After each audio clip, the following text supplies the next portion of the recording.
নমস্কার। অনেকদিন পর আমার নিজস্ব একটা কবিতা, আমার নিজস্ব কাব্যগ্রন্থের একটা কবিতা, আমার বলতে পারেন এটা আমার প্রথম কাব্যগ্রন্থ। সেই কাব্যগ্রন্থের বেশ কিছু কবিতা আমার দ্বিতীয় সংস্করণে প্রকাশিত হয়েছে।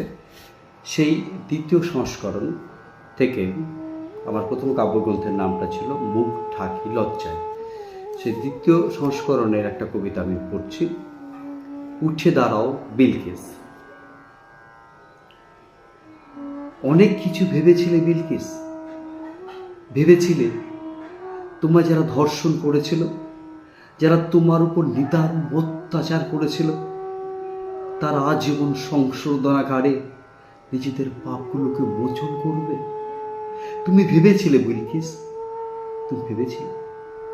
ভুল, ভুল। আসলে এই যুগে শ্রীকৃষ্ণরা জন্মায় না, দ্রৌপদীরা তাই অনন্ত লজ্জা নিবারণের বস্ত্র খুঁজে পায় না। আর ব্যাঘের বিষাক্ত তীরে কাতর ভগবান নিজেই মুখ লুকোয় এখন মন্দিরে মন্দিরে পাথুরে আত্মায়। হজরত আজ নির্বাক, তিনিও বিষক্রিয়া ঈশ্বরকে অভিশাপ দিচ্ছেন অবিরত। জিসাস তো আজ বড্ড একা, ভীষণ ভীষণ একা। মুখ লুকিয়েছে সপ্তম আসমানে। একাই একাই আর কত লড়বে বলো? এদেশের বিচারের বাণী যে নিবৃতে কাঁদে, সে তো ঈশ্বরও জানেন। তাই ভোট বাক্সকে ভরাট করাতেই গোধরার মুক্তি উল্লাস। প্রতিবাদ হবে হয়তো, কিন্তু এই দেশে যে বড্ড অধীর কিছু মানুষ বাস করে প্রিয়। শাসকের উল্লাস বেড়ে উঠে জাত ধর্মের বেড়া জালে। নির্লজ্জ বিচারক নিরবাচ শাসকের বদান্যতায় কৃষ্ণের দশবতার কিংবা অজস্র হজরতের আবির্ভাব। আজ গল্প কথা প্রিয়, ধর্মগ্রন্থগুলো কাগজের অক্ষরে লিপিবদ্ধ শুধু। তুমি নারী, তুমি নারী, অজস্র ভাণ্ডারে সমৃদ্ধ তোমার ভাণ্ডার।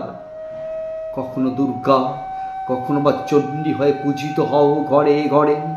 আবার সেই ঘরগুলোতেই তোমার নরম শরীরটা খাদ্য বস্তুতে পরিণত হয় নির্মম উল্লাসে। আসলে আসলে তুমি প্রতিমা বটে, প্রাণহীন প্রাণ তোমার মাঝে বাস করে।